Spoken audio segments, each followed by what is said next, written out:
You ever sit down to do something important, something you genuinely want to do, and then somehow end up 47 minutes deep into a Wikipedia rabbit hole about why pigeons bob their heads? And then you hate yourself a little, and then you scroll to feel better. And now it's 2 a.m. and the cold pizza is judging you. That's not a character flaw. That's not laziness. That is your brain doing precisely what 3 million years of evolution trained it to do. Avoid effort. Chase comfort. Repeat. The problem is that the world you live in now doesn't reward comfort. It rewards people who can push through the friction, the ones who can sit with discomfort long enough to build something real. And if you've been unable to figure out why you can't seem to make yourself do the hard things, it's not because your willpower is broken.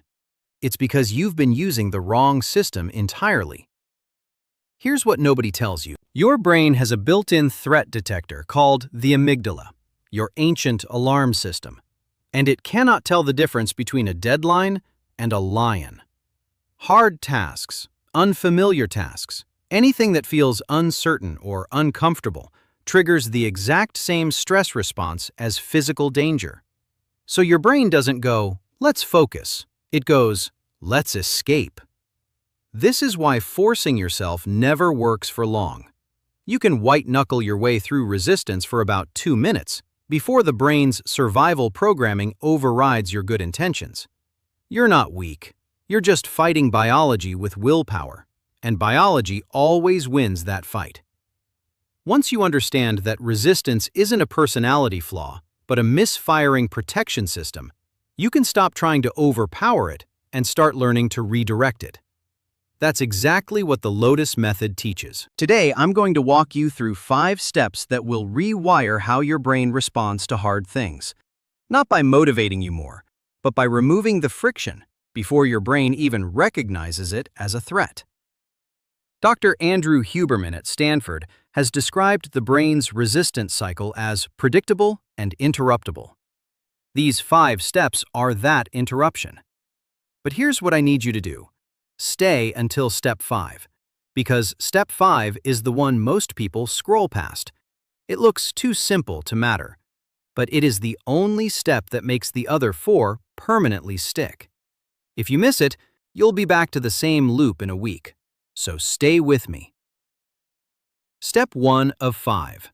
The scam catch. Name what your brain is actually doing.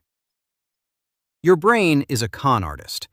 When you need to start something hard, it doesn't say, "I'm scared of this."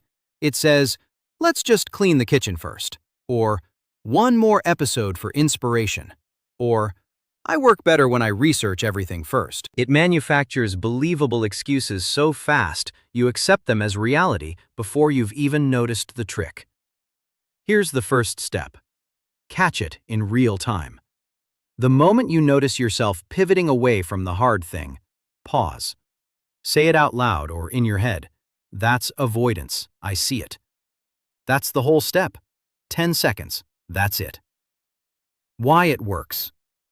Neuroscience research from UCLA shows that naming an emotional state, "This is avoidance, this is fear," activates the prefrontal cortex, the rational part of your brain, and reduces the amygdala's grip. You're not suppressing resistance, you're shining a light on it.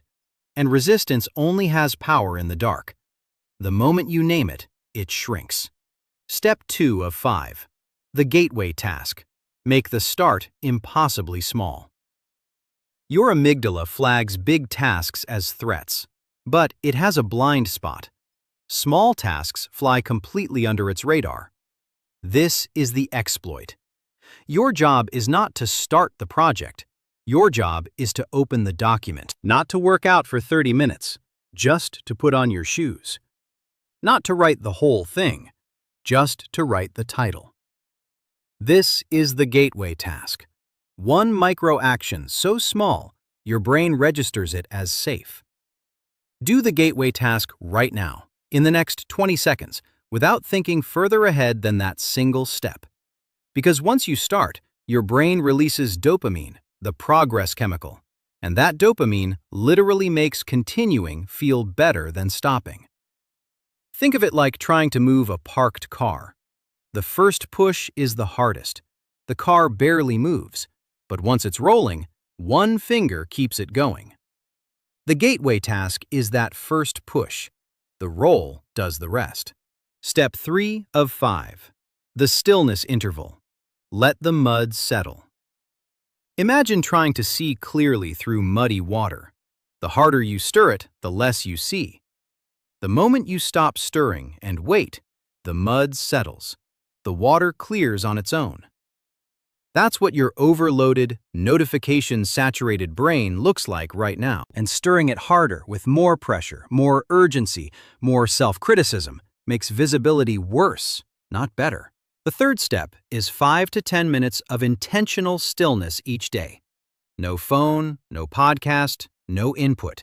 Just sit and breathe. Your brain will immediately produce discomfort. An itch, a thought, a memory, an urgent to-do. That discomfort is the mud rising. Let it rise. Don't chase it. Research published in JAMA Internal Medicine shows that even a 5-minute daily stillness practice measurably reduces cortisol, your stress hormone, and increases alpha brainwave activity linked to creative problem solving. A calmer brain stops experiencing hard tasks as threats. It starts experiencing them as puzzles. Step 4 of 5. The single slice. One focus window, completely clean. Your brain can only hold genuine focused attention on one thing at a time. Every time you switch tabs, check a message, or let a notification interrupt you, your brain doesn't multitask. It context switches. And every switch costs a recovery tax of approximately 23 minutes before you reach the same depth of focus you just abandoned. That's not a productivity tip. That's neuroscience. You are genuinely bleeding focus every time you switch. The fourth step is one clean focus window. 25 to 50 minutes, one task, nothing else running. No message checking, no tab switching. Close everything that isn't the one thing. Set a visible timer. Then work as if the window is all you have. Because right now, it is. Shaolin monks don't master all forms at once. They perfect one punch, then one kick, then one combination, until the body knows it without thinking. The single slice is your one punch. Done daily, you'll find that 2 hours of focused work starts feeling like what 4 hours used to produce. Step 5 of 5, the one I told you about at the beginning. The identity vote. Stop doing hard things and start being someone who does them. This is the step most people never reach, and it's the one that makes the other 4 self-sustaining instead of things you have to remember to do every morning. Right now, every time you avoid a hard thing, you cast a vote for the identity of someone who avoids hard things. Every time you catch the scam, open the document, sit in stillness, or protect a focus window, you cast a vote for a different identity. Not the task, the identity. That's the reframe. James Clear in Atomic Habits describes this as identity-based change. Every action you take is a vote for the type of person you want to become. The goal is not to complete the hard thing. The goal is to become someone for whom hard things are normal. And that person doesn't need motivation. They don't need discipline. They just act in alignment with who they are. After each hard thing you do, no matter how small, say to yourself, "That's who I am." Not, "I did that," but, "That's who I am." 10 seconds. That's the step. Because your brain rewires around the stories it believes about you. Feed it a new story, repeated daily, and it starts producing behavior to match. The lotus flower doesn't bloom by force. It pushes through mud at its own pace, one layer at a time, until suddenly, it's above the surface. You can't yank it open, but you can do the conditions that make blooming inevitable. These 5 steps are those conditions. Do them, and you stop needing to force yourself. You become the kind of person for whom the hard thing is simply what happens next. Your brain was never broken. It was never lazy. It was doing the only job it knows how to do, keeping you safe from discomfort that it couldn't tell apart from danger. Now you can. You know how to name resistance before it fools you. You know how to shrink the start until the amygdala can't see it. You know how to let the mud settle instead of stirring it harder. You know how to protect a clean window of real focus. And you know that every hard thing you do is not a task completed. It is an identity built. You don't need more motivation. You don't need more willpower. You just needed to know how the system works. Now you do.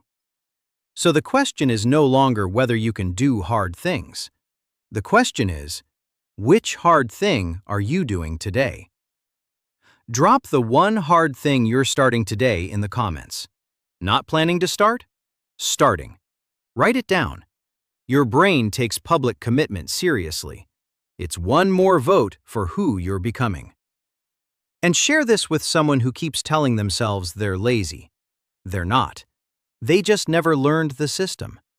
Now you can give it to them.